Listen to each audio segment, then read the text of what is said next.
So, I can't believe I'm saying this, but I kind of feel bad for Boston fans because they lost Mookie Betts, Xander Bogaerts, Andrew Benintendi. I know that Benny Biceps towards the end, he wasn't the most likable guy with Boston fans, but JD Martinez, he's also a free agent. Right now, he's in Seattle. He's probably going to be leaving. I mean, the fact that Chaim Bloom has managed to get rid of all of these players in the span of 4 or 5 years, I mean, is he a good GM or not? And we'll talk about that in just a moment because I put out a tweet talking about the Red Sox offseason because on one hand, it's been really good. They made a lot of improvements, but then they lost Xander Bogaerts. So what do we give their grade so far for this offseason? It's all over the place. Also, make sure you guys watch until the end. We have a trade with the Mets and the Rays. We also have another one between the Braves and the Tigers. And then one more thing, the Dodgers, they might have found their Cody Bellinger replacement in, Jason Hayward. Also, real quick, I just want to say thank you all so much for the love and support on the recent videos. The winter meetings for 2022 were definitely a movie, but again, all jokes aside, thank you for the support. Let's go ahead and talk about outfielder Masataka Yoshida. He has signed a 5-year deal worth $85 million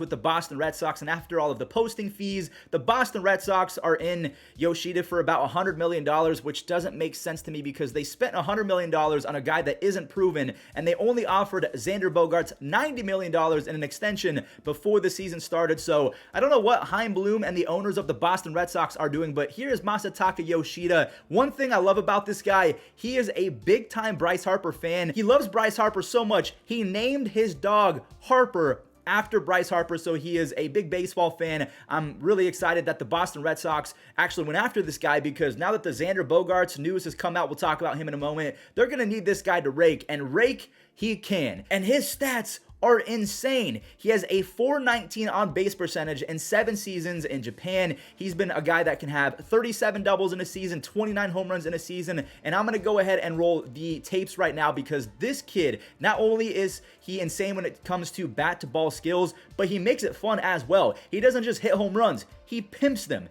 Baseball needs that, and I'm really excited for the Boston Red Sox, the fact that he's going to be in a big-time market, but I guess the only thing that we have to really consider is the fact that because they gave a lot of money to Yoshida, I don't know if that caused them to not be able to give a fatter bag to Xander Bogaerts because apparently they didn't even offer him north of $200 million, so of course Xander is going to take 11 years, $280 million from the San Diego Padres, so we're going to break down the Padres and the Red Sox, but I just want to say right now, I can't believe that the Red Sox weren't even close, so much so that Xander Bogaerts was forced to eliminate the Red Sox. That is blasphemy. That is a baseball sin. Chaim Bloom and the Red Sox management and the ownership, they should be ashamed of themselves. But then again, I do have to admit the Padres, in my opinion, overpaid for Xander Bogaerts. That's what it was going to take. So if you're a Red Sox fan, I mean, are you losing your mind right now, or do you kind of understand Xander leaving because that's a lot of money? Now, staying with the topic of a lot of money, the San Diego Padres, just like the Phillies,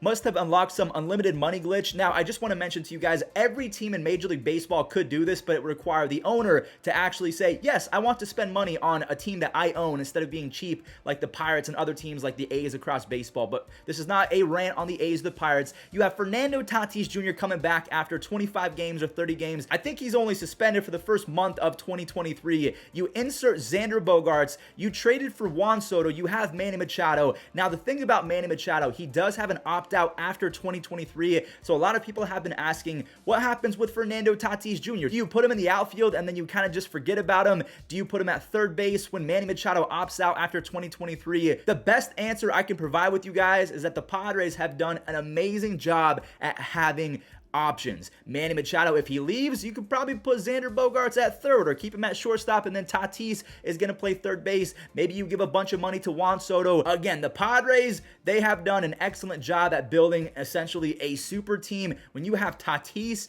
Soto, Cronenworth, Bogaerts, and Machado all in the top 5 of your lineup, that is a super team. That is a death lineup that we really haven't seen in the history of baseball, and if we have, those teams did a lot of damage and they were historic. So we know the ripple effects for the Padres. They're going to be much improved. They just made the NLDS and now they're adding Fernando Tatis Jr. and Xander Bogaerts to the lineup. So they're going to be stupid good. But the Red Sox, a very interesting offseason this has been because they've added Kenley Jansen, Chris Martin, Joely Rodriguez, and Masataka Yoshida. Those are really good additions in my opinion. So before Xander Bogaerts leaving, I probably would have given them an A-, borderline a B+, if you want to be super negative. But Xander Bogaerts leaving definitely does bring down that grade. So for me, I'm going to give it a C- right now. But I really think the Boston Red Sox and Chaim Bloom can save the offseason by giving a bunch of money to Dansby Swanson, or by coming out and giving Rafael Devers an extension in the next few days, because this is awful. Losing Xander Bogaerts, the face of your franchise. He was homegrown as well. Xander Bogaerts, I remember the days when he was number 70 something,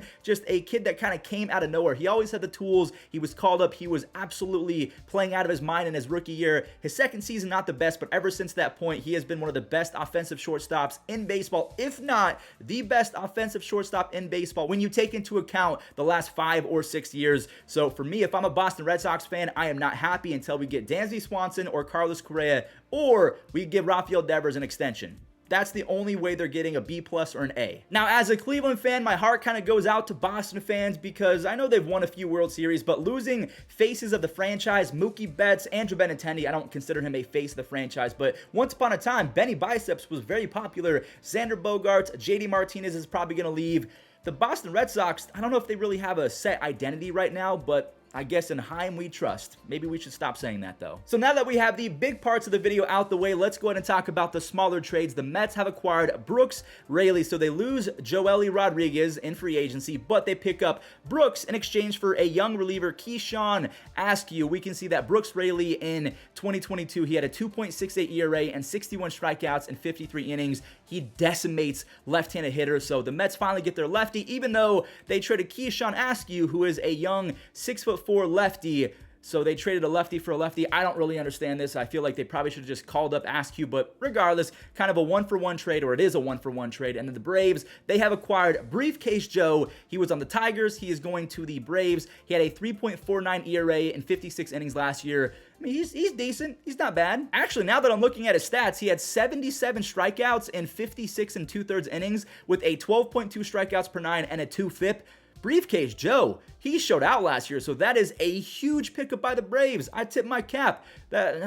Wow, that's good. And then the last two things I want to talk about, Cody Bellinger's replacement maybe could be Jason Hayward, but I don't think that Jason Hayward is going to be playing center field. Maybe I should say he is the Joey Gallo replacement, someone that is going to be in left field or right field, because Jason Hayward, in my opinion, does not have the athleticism to play center field anymore. And then last but not least, I forgot to mention this a few days ago, but the Pirates have secured the #1 overall pick in 2023. This was the first year that there was an MLB draft lottery, so every team had a percentage chance of getting the first pick, and the Pirates, they get the first pick. Teams that got screwed, in my opinion, the A's, they were horrific. The Royals were not very good, and they got screwed pretty much. And then the Twins, even though they're a good team, they weren't the worst American League team last year. They get the 5th pick. The Rangers have the 4th pick. The Rangers have really set themselves up nicely to be really good over the next half decade, with Jacob deGrom being there for 5 years. So thank you guys for watching. Hope y'all enjoyed. Subscribe if you did, and I'll catch you guys in the next one.